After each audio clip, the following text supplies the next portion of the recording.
Il dort ici ce soir. Tu peux prendre le canapé, a-t-elle dit à propos de son meilleur ami qui avait trop bu parce qu'elle devait veiller sur lui au cas où quelque chose arriverait. Je n'ai rien dit, j'ai juste emballé mes affaires pendant qu'elle s'occupait de lui et j'ai laissé un mot, profite bien de ton patient. Et les spectateurs, avant de passer à la vidéo, assurez-vous de vous abonner à la chaîne et de cliquer sur le bouton j'aime si vous voulez voir plus d'histoires comme celle-ci. Merci. Ce n'était pas la première fois que Marc avait besoin de Chloé, mais c'était la première fois qu'elle lui offrait mon côté du lit. Nous étions ensemble depuis 3 ans. Je l'avais soutenue pendant le stress de son licenciement, préparant les repas pendant qu'elle envoyait des CV. J'avais conduit toute la nuit pour être avec elle quand son père avait eu son alerte cardiaque, la tenant dans cette chaise d'hôpital stérile pendant des heures. J'avais même, contre mon propre jugement, toléré la présence constante et menaçante de Marc dans nos vies, son meilleur ami de l'université, charismatique et perpétuellement en crise. Le photographe indépendant dont l'art était toujours sur le point d'être reconnu, dont les propriétaires étaient toujours déraisonnables, dont les ex étaient toujours folles. Le projet de charité personnelle de Chloé enveloppé dans une veste en cuir et de belles pommettes. L'appel est arrivé à minuit 37 un mardi. Mon téléphone a vibré en premier, éclairant la table de nuit, Marc. Je l'ai laissé passer sur la messagerie vocale.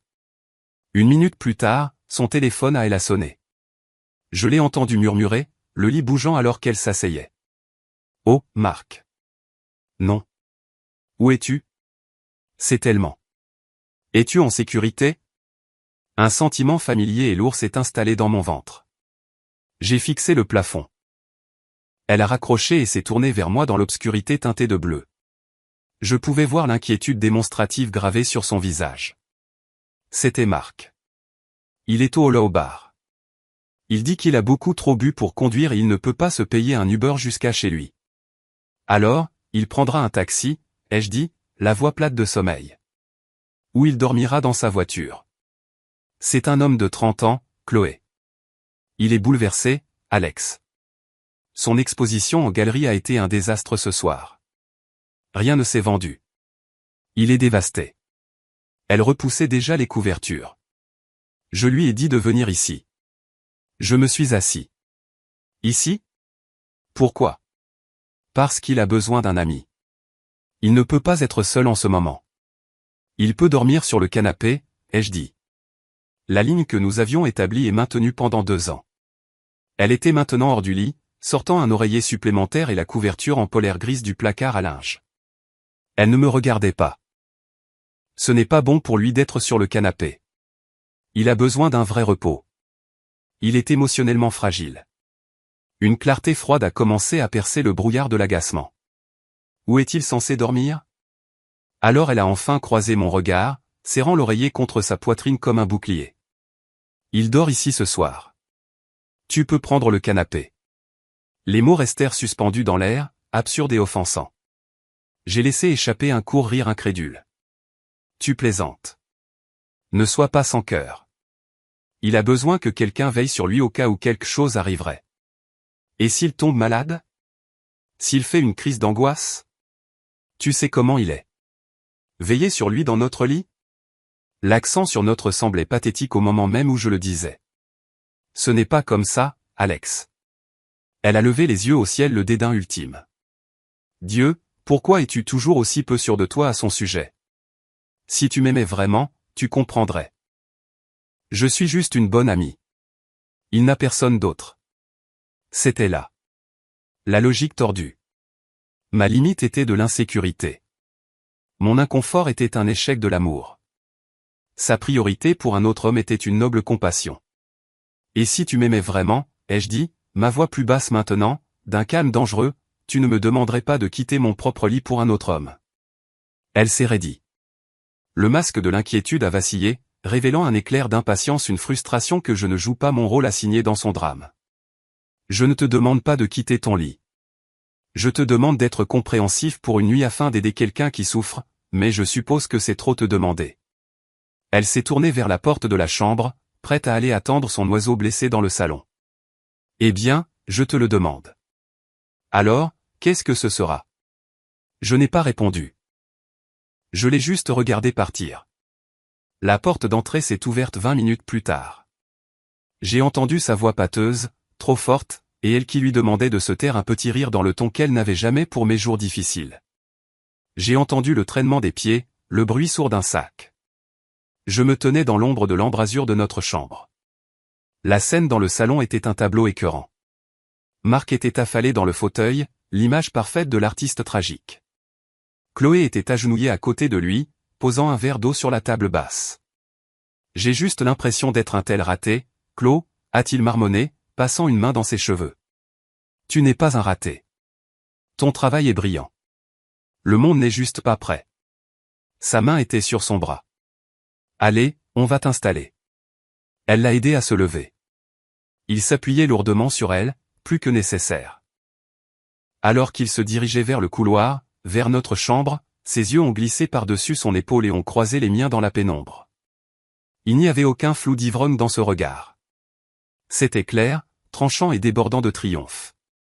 Un petit sourire presque imperceptible a effleuré ses lèvres avant qu'il ne laisse sa tête retomber sur son épaule. Elle l'a conduit dans la chambre, sa voix n'étant qu'un doux murmure. Je suis resté dans l'embrasure. Elle l'a guidé vers mon côté du lit, le côté où je dormais, là où mon livre était posé sur la table de nuit. Il s'y est effondré avec un soupir. Elle s'est penchée, remontant la couette jusqu'à son menton avec une tendresse que je connaissais. Essaie de dormir, a-t-elle chuchoté. D'accord. Tu restes ? Sa voix était un murmure pathétique. Je serai juste ici. Je vais juste chercher un linge humide pour ton front. Tu es un peu chaud. Elle a écarté ses cheveux de son front. Puis elle s'est retournée et m'a enfin vu là.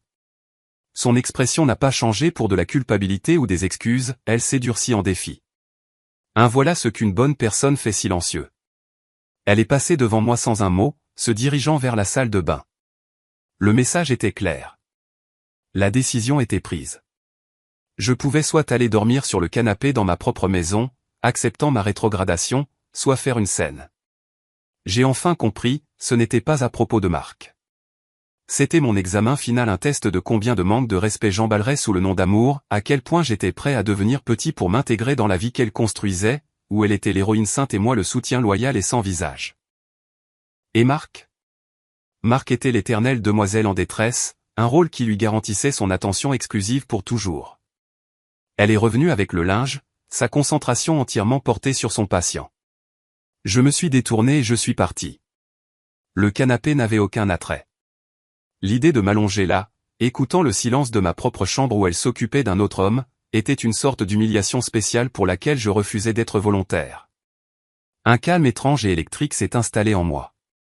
Le bruit de la trahison dans ma tête s'est arrêté, remplacé par une clarté silencieuse et opérationnelle. Le débat était terminé. Elle m'avait montré la porte, j'ai juste décidé d'aller plus loin qu'elle ne l'avait prévu. Je suis allé au placard du couloir et j'ai sorti ma valise de voyage, celle que nous avions utilisée pour un week-end dans le Vermont il y a 8 mois. Je l'ai roulée dans la chambre d'amis au bureau, la porte se refermant doucement derrière moi. J'ai travaillé avec l'efficacité d'un chirurgien. D'abord, l'essentiel, passeport, carte de sécurité sociale, le titre de ma voiture, mon ordinateur portable et le chargeur. Puis, de notre bureau commun, le dossier avec mes relevés d'action et les documents pour le compte de retraite que j'avais commencé seul avant elle. Je n'ai pris que ce qui était à moi. Dans la chambre, j'ai bougé silencieusement. Ils dormaient tous les deux. Marc était étalé en diagonale sur le lit, ronflant doucement. Chloé était recroquevillée dans une chaise qu'elle avait tirée près du lit, sa tête reposant sur ses bras sur le matelas, une main encore près de son épaule. Une sentinelle. Cela aurait été touchant si ce n'était pas ma vie. J'ai ouvert les tiroirs de ma commode. J'ai pris des jeans, des t-shirts, des chaussettes, des sous-vêtements. J'ai laissé le pull coûteux qu'elle m'avait acheté pour mon anniversaire, il ne m'allait jamais bien de toute façon. J'ai laissé les chaussettes fantaisie idiotes de notre premier Noël. J'ai laissé tout ce qui était un objet de nous. Dans la salle de bain, j'ai pris ma brosse à dents, mon rasoir et une seule serviette. J'ai laissé la colonie qu'elle aimait sur moi. Chaque mouvement était délibéré, silencieux. Il n'y avait pas de rage, pas de chagrin. C'était un problème logistique que je résolvais. Le divorce émotionnel avait eu lieu au moment où elle avait lancé son ultimatum, ceci n'était que le règlement physique. La dernière chose que j'ai emballée venait de l'étagère du haut du placard, une petite boîte ignifugée fermée à clé. À l'intérieur se trouvait la montre de mon grand-père et quelques vieilles lettres de mi-frère déployées à l'étranger, des choses qui comptaient pour moi bien avant Chloé. J'ai fermé la valise. J'ai jeté un dernier regard dans la chambre vers l'homme dans mon lit et vers la femme qui veillait sur lui. Je n'ai rien ressenti, pas même de la colère. Juste un vaste espace vide là où mon amour pour elle se trouvait autrefois. Dans la cuisine, j'ai écrit le mot. J'ai trouvé le stylo qu'elle avait toujours détesté, un stylo publicitaire de banque en plastique bon marché avec un clic récalcitrant sur le comptoir à côté du bol à fruits qu'elle avait choisi dans un marché aux puces. J'ai posé une seule feuille de papier ordinaire. Je n'ai pas écrit un roman. Je n'ai pas expliqué mon raisonnement, elle le savait. Je n'ai pas exprimé de douleur, elle ne s'en soucierait pas. Je n'ai pas dit au revoir, ce sentiment avait expiré. 2 lignes. C'est tout. Profite bien de ton patient. Ne me contacte pas. J'ai posé le stylo bien droit sur le mot, un point final. J'ai roulé ma valise jusqu'à la porte, enfilé mes chaussures et pris mon manteau d'hiver sur le crochet. Mes clés étaient dans le bol. J'ai séparé ma clé de voiture du trousseau qui contenait ma clé de cet appartement. J'ai laissé sa clé là, dans le bol. Elle a fait un léger tintement métallique en atterrissant. J'ai ouvert la porte. L'air froid de la nuit s'est engouffré, propre et vivifiant. Je n'ai pas regardé en arrière. Je suis sorti dans le couloir, tirant la porte derrière moi. Le loquet a cliqué avec un son doux et définitif. Dans le parking souterrain silencieux, j'ai chargé ma valise dans le coffre. Je me suis installé sur le siège conducteur et j'ai démarré la voiture. Ce n'est qu'alors que j'ai sorti mon téléphone. J'ai ouvert mon application de messagerie pour mon meilleur ami, Jack. J'ai tapé 3 phrases, c'est fini. J'ai besoin du canapé pour quelques jours. J'arrive dans 20 minutes. Sa réponse a été presque instantanée, porte ouverte. Tu vas bien? Oui. Je le pensais. Avant de passer la marche arrière, j'ai ouvert les paramètres de mon téléphone. Je suis allé sur sa fiche contact et j'ai bloqué son numéro. J'ai ouvert Instagram, Facebook, WhatsApp. Bloqué. Bloqué. Bloqué. Cela a pris moins d'1 minute, une tâche administrative. Puis je suis parti. Pas de fureur, pas de larmes aux yeux. Je suis parti comme on quitte un emploi qui ne nous convient plus, avec soulagement et une concentration sereine sur la suite. Le silence dans la voiture n'était pas vide, il était plein de possibilités. Le canapé de Jack était un monstre de velours côtelé affaissé qui sentait légèrement la bière éventée et le chien. C'était la chose la plus confortable sur laquelle je m'étais jamais allongé. Pendant 3 jours, je ne me suis pas porté malade. Je suis allé travailler. J'ai écrit du code, assisté à des réunions et mangé un sandwich à la dinde à mon bureau. Mes collègues n'ont rien remarqué. Le monde a continué de tourner. Ce fut la première révélation, mon cœur pouvait être un cratère, et mes mains pouvaient encore taper des lignes de Python fonctionnelles et élégantes.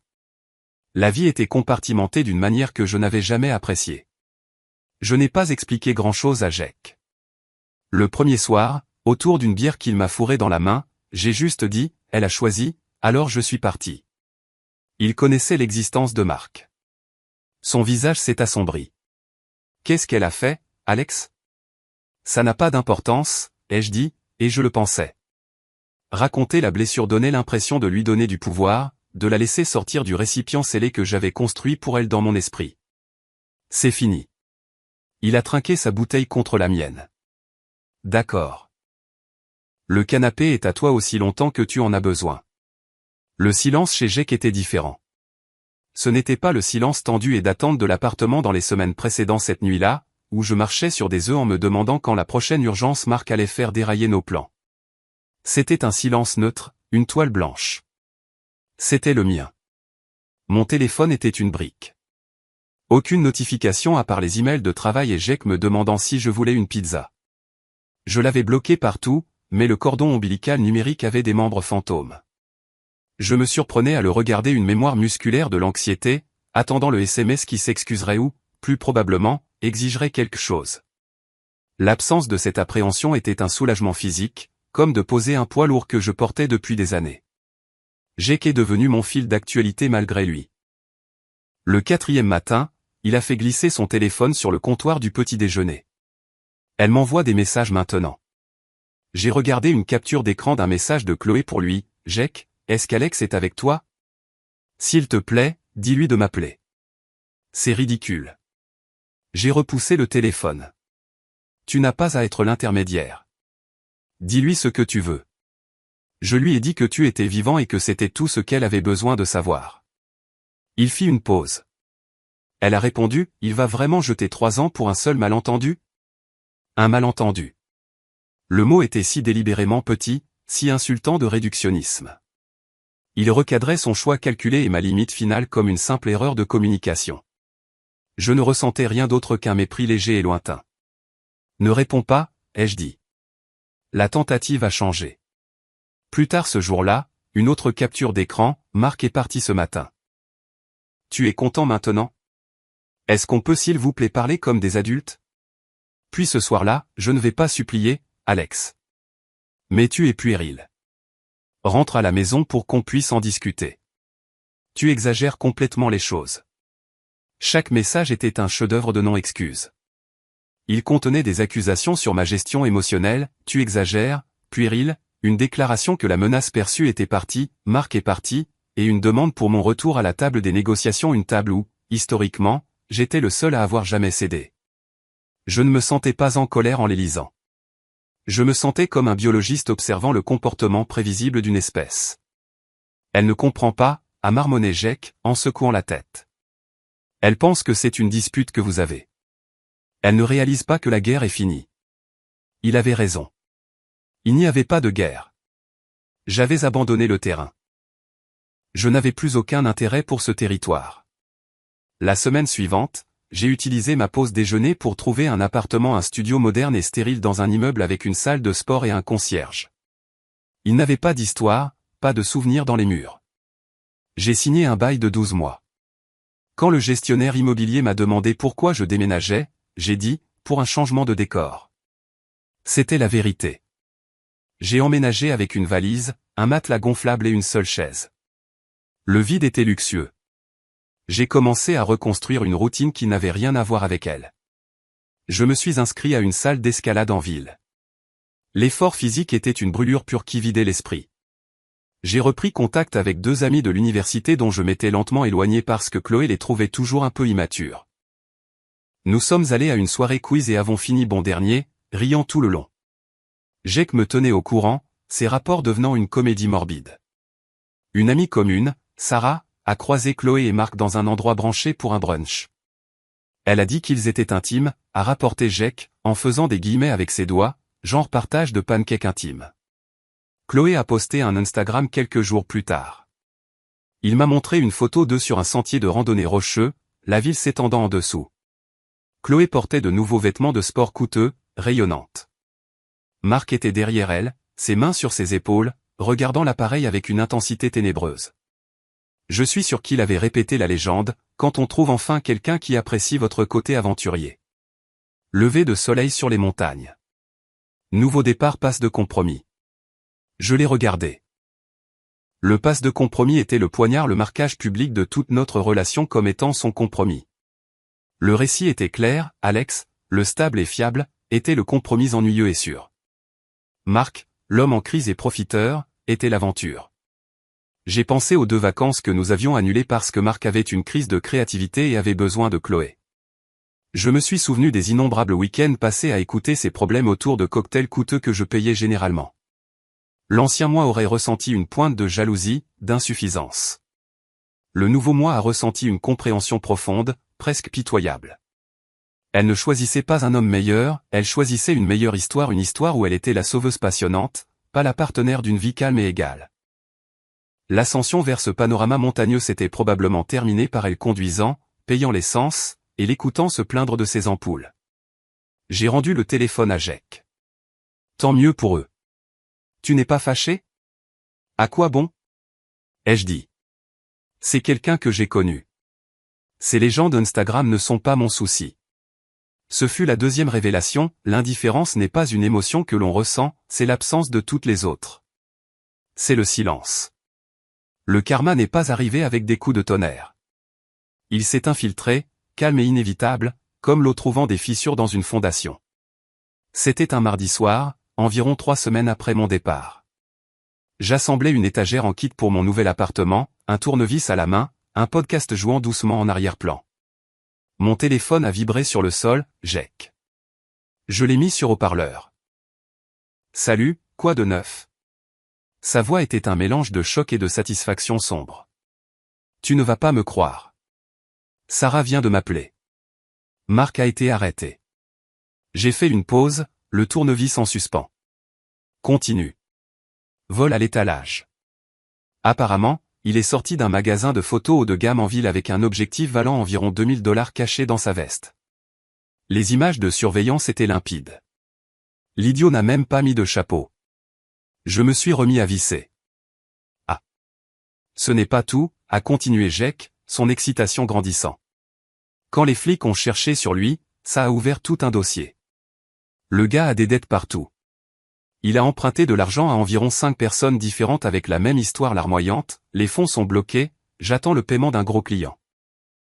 Ta copine Chloé lui a prêté $3000 la semaine dernière pour du nouveau matériel de portfolio. J'ai ressenti un déclic de compréhension froid et net. Le nouvel équipement de randonnée, les brunchs chics. Ce n'était pas un grand chapitre. C'était la même vieille arnaque, et maintenant c'était elle la victime. Sarah a dit que ça devenait encore plus moche, a dit Jake. L'une des autres personnes à qui il a emprunté est une femme qu'il voyait depuis des mois, une graphiste. Elle pensait qu'ils étaient exclusifs. Elle a découvert pour Chloé et a perdu la tête. C'est elle qui a apparemment prévenu le directeur du magasin de photos, en disant de surveiller Marc parce que c'était un escroc. Les pièces s'assemblaient pour former un portrait pathétique et évident. La victime perpétuelle, jouant plusieurs sauveurs les uns contre les autres. Comment Chloé le prend elle, ai-je demandé, ma voix dépourvue de toute inflexion. Je demandais des faits, pas par inquiétude. D'après Sarah, c'est une épave. Embarrassée, humiliée, et délestée de $3000 qu'elle n'a probablement pas. Son groupe d'amis se fracture. Certains ont de la peine pour elle, d'autres disent qu'elle a récolté ce qu'elle a semé quand elle. Jake s'interrompit. Quand elle l'a choisi lui plutôt que moi, ai-je fini pour lui calmement. C'est bon, Jake. Tu peux le dire. Ouais, ça. Il y a beaucoup de je te l'avais dit qui circulent en privé. Sa sœur Maya est apparemment furieuse contre elle. J'ai fini de serrer la vis. La bibliothèque tenait debout, robuste et fonctionnelle. Eh bien, ai-je dit, c'est une série de choix malheureux. Il y eut une longue pause du côté de Jake. C'est tout? Une série de choix malheureux? Alex, il s'est joué d'elle. Il l'a volée. Elle se fait massacrer par ses amis. Tu ne ressens pas je ne sais pas. Un peu de pitié pour elle? J'ai posé le tournevis. J'ai regardé les lignes épurées de la nouvelle bibliothèque, les étagères vides qui attendaient d'être remplies par des objets que j'aurais choisis. J'ai ressenti la paix tranquille de mon propre espace. Non, ai-je dit, et le mot était absolu. Je ne ressens rien. Et c'est bien là le point, Jake. Si je ressentais de la pitié pour elle, cela signifierait que je suis encore lié à son drame. Je ne le suis pas. Ses conséquences sont le résultat direct de ses décisions. Elle a vu un artiste blessé, j'ai vu un profiteur. Elle a qualifié mon jugement d'insécurité. Maintenant, elle a perdu $3000 et sa réputation. Ma sympathie ne la rembourserait pas et ne réparerait pas ses amitiés. Ce ne serait que du bruit. Jake resta silencieux un instant. Tu en es vraiment libéré, n'est-ce pas? Je suis dans mon appartement en train de construire une bibliothèque, ai-je dit, un léger sourire touchant mes lèvres pour la première fois pendant l'appel. C'est tout ce que je fais. Ce qu'elle fait n'est plus mon problème. Je l'ai entendu pousser un sifflement bas. D'accord, alors.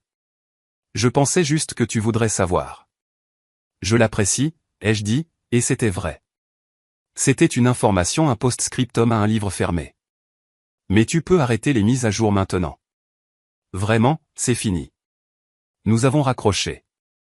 J'ai fait glisser la dernière étagère en place. L'animateur du podcast riait de quelque chose. J'ai ri un peu, moi aussi, de rien en particulier. L'air dans mon appartement était propre, calme et entièrement mien. Le chaos qu'elle avait choisi était maintenant le sien à gérer. Je ne ressentais aucune schadenfreude, juste la gratitude profonde et simple d'un homme qui était descendu d'un navire en perdition et qui était enfin au sec. La nouvelle de l'arrestation et de la trahison de Marc avait été le caillou qui avait déclenché le glissement de terrain, mon silence fut l'avalanche qui suivit. La première tentative fut maladroite, un stratagème transparent pour obtenir de la sympathie. 2 jours après l'appel de Jack, un SMS d'un numéro inconnu a éclairé mon écran, j'imagine que tu as appris. J'aurais dû t'écouter. Est-ce qu'on peut parler? C'était elle. Le ton était parfaitement étudié, contrit, reconnaissant ma clairvoyance, se présentant comme une simple demande. C'était le premier coup d'une partie que j'avais arrêté de jouer. Je l'imaginais en train de le rédiger, de l'effacer, essayant de trouver l'équilibre entre les excuses et le maintien de l'avantage d'être celle qui tend la main. J'ai tapé un seul mot, non. J'ai ensuite bloqué le numéro. L'échange entier a duré 8 secondes. La deuxième tentative impliquait un intermédiaire. 3 jours plus tard, mon téléphone de bureau a sonné. La réceptionniste a dit, ligne 2 pour vous, Alex. C'est Maya. La sœur aînée de Chloé la plus sensée, celle qui m'avait dit un jour lors d'un barbecue que j'étais, trop bien pour ce cirque. Maintenant, elle était enrôlée dans le drame. J'ai décroché. C'est Alex. Alex, salut, c'est Maya. Sa voix était tendue, essayant d'être chaleureuse mais sonnant nerveuse. Écoute, je sais que c'est délicat. Je ne t'appellerai pas au travail, mais Chloé souffre vraiment. Je n'ai rien dit. Le silence l'a forcé à le combler. Cette histoire avec Marc, c'est grave. C'était un profiteur, et elle le voit maintenant. Clairement. Elle se sent mal. Tu lui manques. Elle réalise ce qu'elle avait. Une pause. Tu ne peux pas trouver dans ton cœur de quoi lui pardonner? Tout le monde fait des erreurs. Je me suis adossé à ma chaise, regardant l'horizon de la ville. J'ai utilisé ma voix professionnelle de réunion client. Maya, j'apprécie ton appel. Je n'ai aucune malveillance envers Chloé. Je ne lui veux aucun mal, mais je ne fais plus partie de sa vie, et je n'ai aucun intérêt à y revenir. S'il te plaît, souhaite-lui bonne chance de ma part. Alex, attends, a-t-elle commencé, mais la finalité sereine de mon ton l'avait déstabilisé. Prends soin de toi, Maya. J'ai raccroché doucement. La troisième tentative fut l'embuscade. Une semaine plus tard, par un jeudi soir pluvieux, mon interphone a sonné. Je n'attendais personne. Je me suis approché et j'ai appuyé sur le bouton. Oui. Pas de voix, juste le son creux du hall. 1 minute plus tard, on frappa doucement à ma porte. Pas le coup vigoureux de Jack, qu'un tapotement hésitant.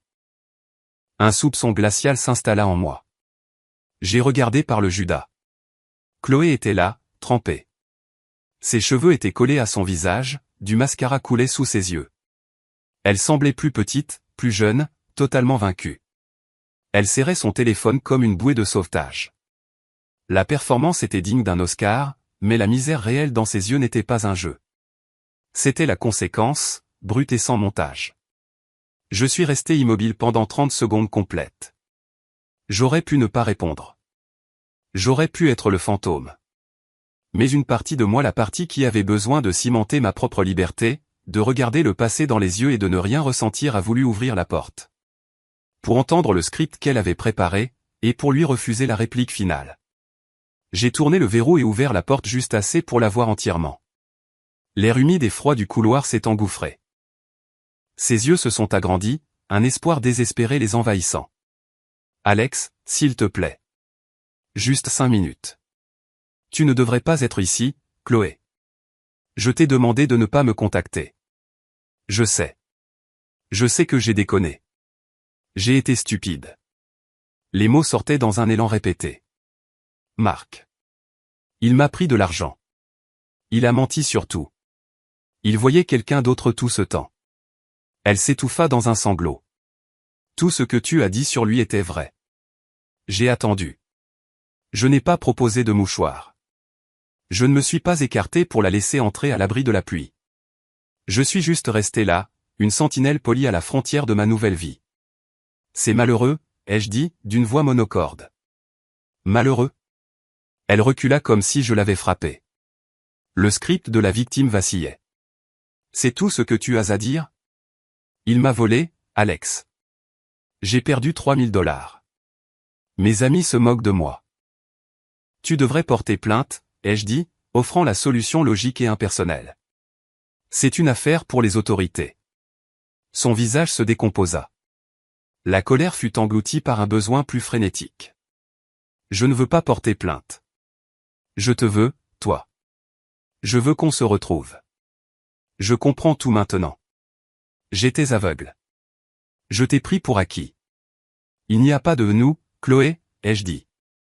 Les mots étaient nets et chirurgicaux. Il n'y en a plus depuis plus de 2 mois. La précision de la période, le décompte spécifique des jours depuis son choix sembla la choquer. Elle vivait dans le tourbillon dramatique de sa propre crise, j'avais vécu une vie calme et tournée vers l'avenir. Tu ne m'aimes plus, murmura-t-elle. L'ultime question manipulatrice, conçue pour déclencher un déni chevaleresque afin de ramener un homme dans le rôle familier du consolateur. J'ai soutenu son regard. Il n'y avait aucune cruauté dans mes yeux, mais aucune douceur non plus. Juste la vérité. Mes sentiments ne te concernent plus. Notre relation s'est terminée au moment où tu m'as demandé de lui laisser ma place dans mon lit. Adieu, Chloé. J'ai commencé à fermer la porte.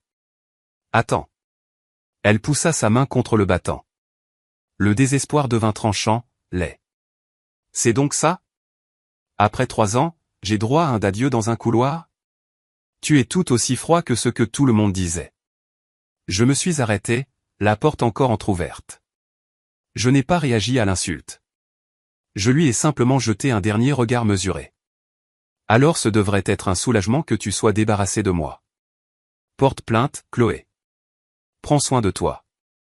Cette fois, j'ai fermé la porte complètement. J'ai entendu un sanglot étouffé, puis le bruit de ses talons s'éloignant dans le couloir, de plus en plus vite. Le clic de la serrure fut plus fort que la pluie. Je suis retourné à mon canapé. Mon rythme cardiaque n'avait pas augmenté. Mes mains ne tremblaient pas. Je ressentais une clarté profonde et lasse. Le chapitre n'était pas seulement fermé, le livre avait été pilonné. Le message qui arriva sur un nouveau numéro, bientôt bloqué, 1 heure plus tard, le confirma. Quand l'acte de la victime au cœur brisé échouait, les vraies couleurs réapparaissaient, c'est ça, reste comme ça. Tu as toujours été froid de toute façon, émotionnellement limité. Tu es juste comme Marc. Tu utilises les gens et quand ils ont besoin de toi, tu t'en vas. J'espère que ta nouvelle vie est aussi solitaire que toi. Je les ai lus avec l'intérêt détaché d'un linguiste étudiant une langue morte. La grammaire du blâme, le vocabulaire d'une personne qui ne pourrait jamais, au grand jamais, être en tort. J'ai supprimé la discussion et bloqué le numéro sans répondre. Le silence qui revint était plus doux qu'avant. Le dernier fil fut coupé 8 semaines après mon départ, dans le plus banal des endroits, un café à 3 pâtés de maison de notre ancien appartement. J'avais cessé d'y aller pendant des mois, mais mon nouveau barista habituel était malade et j'avais un rapport à terminer. J'étais dans un coin, casque sur les oreilles, en train de taper. L'odeur familière des grains torréfiés et le bourdonnement sourd des conversations n'étaient qu'un bruit de fond. Je ne l'ai pas vu entrer. J'ai senti une présence près de ma table et j'ai levé les yeux. Chloé était là, tenant un chai latte. Elle était avec une amie que je reconnaissais vaguement, l'une de celles de la brigade, brunch et plainte. L'amie restait en retrait près du comptoir des condiments, feignant d'être fascinée par les sachets de sucre. Chloé avait l'air fatiguée, pas de manière théâtrale comme devant ma porte, mais épuisée. La lumière était partie. Elle n'était qu'une femme dans un café. Elle esquissa un faible sourire. Alex. Tu as l'air en forme. J'ai écarté un côté de mon casque, le laissant reposer sur mon oreille. Merci, ai-je dit, de la même manière que l'on remercie un étranger qui vous tient la porte. Un silence gêné s'étira. Son ami observait la scène comme un match de tennis. Je déménage, lâcha-t-elle, comme si elle partageait une grande nouvelle. Je ne peux pas payer l'appartement seul. Marc. Il a vidé mes économies. Elle prononça son nom comme s'il avait un goût de pourriture. Mais il y avait aussi un soupçon de plaidoyer, tu vois ce qu'il m'a fait? Tu vois comme j'ai souffert? J'ai pris une gorgée de mon café. Il avait parfaitement refroidi. Je suis désolé d'apprendre ta situation financière. La phrase était professionnelle, la même que j'aurais utilisée avec un collègue ayant perdu un client. Elle contenait de la sympathie au sens du dictionnaire, mais aucune dans le ton. Son visage se décomposa. Le script échouait encore. Elle avait offert sa tragédie, et je lui avais donné une réponse de service client. C'est tout? Sa voix se brisa, mélange de douleur et de colère montante. Après 3 ans? Désolé pour ta situation financière? Chloé, ai-je dit, ma voix calme et basse, la forçant à se pencher légèrement pour entendre, brisant l'illusion d'une scène publique. Ce chapitre est fermé. J'ai tourné la page. Je te suggère d'en faire autant. Ressasser n'est pas sain. Tourner la page? Ses yeux m'ont scruté, puis ont cherché autour comme pour trouver la preuve de la présence de quelqu'un d'autre. La question était de la pure possession non diluée. J'ai failli sourire. C'était la mauvaise question. C'est une question hors sujet. Que je sois seul ou avec quelqu'un n'a rien à voir avec nous. Ce qui compte, c'est que je suis en paix. Et toi, ai-je dit, mon regard fixe et définitif, tu n'es pas ma responsabilité.